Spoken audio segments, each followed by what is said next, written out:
Maharaja gold and diamonds, toll junction, Edappally, Palluruthy, Tripunithura, Kalady, Eramalloor, Aroor Palli, Thuravoor, Thrissur.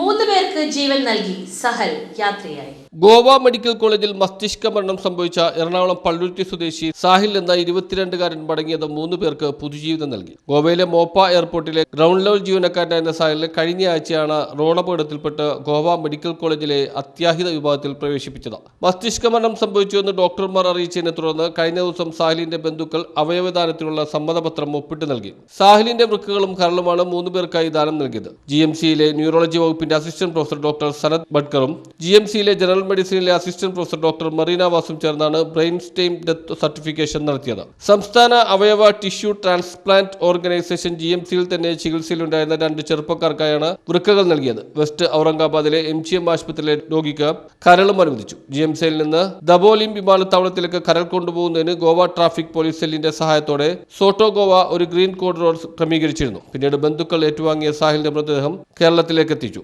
Soto ഗോവയുടെ കീഴിൽ നടക്കുന്ന 8ാമത്തെ അവയവദാനമാണ്. News bureau, Kochi.